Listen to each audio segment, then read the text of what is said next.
శ్రీ ధర్మేంద్ర ప్రధాన్ గారు నీటి పరీక్షల్లో పేపర్ లీకేజీకి సంబంధించి నైతిక బాధ్యత వహిస్తూ రాజీనామా చేయాలని దేశం నలుమూల నుండి వచ్చి విద్యార్థులంతా శాంతియుతంగా ధర్నా చేస్తూ ఉంటే వాళ్ళపైన అమానుషంగా లాఠీచార్జ్ చేయడాన్ని వాళ్ళ భారత రాష్ట్ర సమితి మందమరి శాఖ తరఫున తీవ్రంగా ఖండిస్తూ వారికి మద్దతుగా పెద్దలు గౌరవనీయులు టీఆర్ఎస్ వర్కింగ్ ప్రెసిడెంట్ శ్రీ కేటీఆర్ గారు వాళ్ళ నిరాహార దీక్ష వారికి మద్దతుగా చేస్తున్నారు. కాబట్టి వాళ్ళ కేటీఆర్ గారికి మద్దతుగా మందమరి టీఆర్ఎస్ ఇక్కడ నిరసన కార్యక్రమాన్ని చేపట్టి విద్యార్థుల పైన లాఠీచార్జిని తీవ్రంగా ఖండిస్తున్నారు.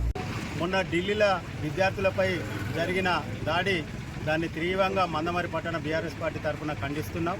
ఎందుకంటే కేంద్ర ప్రభుత్వం చేసిన నిరంకుశ విధానానికి విద్యార్థులు బలి అయిపోయినారు. మా సమస్యను పరిశీలించాలని వాళ్ళు ధర్నా చేస్తే ఆడపిల్లలని చూడకుండా విద్యార్థులపైన ఎంత ఘోరంగా అంటే చెప్పరాని విధంగా చేయడం జరిగింది. ఆ కేంద్ర ప్రభుత్వం ఇంత మొండి వైఖరి నశించడం చాలా సిగ్గుచేటు. ఆ కేంద్ర విద్యాశాఖ మంత్రి వెంటనే ఆ సిగ్గుగా భావించి రాజీనామా చేయాలని మేము బీఆర్ఎస్ పార్టీ తరఫున ఖండిస్తున్నాం. అదే మా గౌరవనీయులు పెద్దలు కేటీఆర్ గారు బర్త్డే ఉన్నా కూడా ఉత్సవాలు చేయకుండా ఈరోజు విద్యార్థుల గురించి ఏదైతే హైదరాబాద్లో ధర్నా చేస్తున్నారో వారికి మేము విద్యార్థుల పట్ల సంఘీభావం తెలియజేస్తూ వారికి బీఆర్ఎస్ పార్టీ మందమరి తరఫున ముందుంటామని తెలియజేస్తూ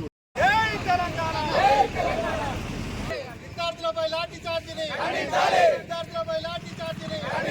కేంద్ర ప్రభుత్వం నుండి వైఖరి విద్యాశాఖ మంత్రి వెంటనే కేంద్ర విద్యాశాఖ మంత్రి వెంటనే విద్యార్థులపై లాఠీచార్జీలను తెలంగాణ కేసీఆర్ గారి నాయకత్వం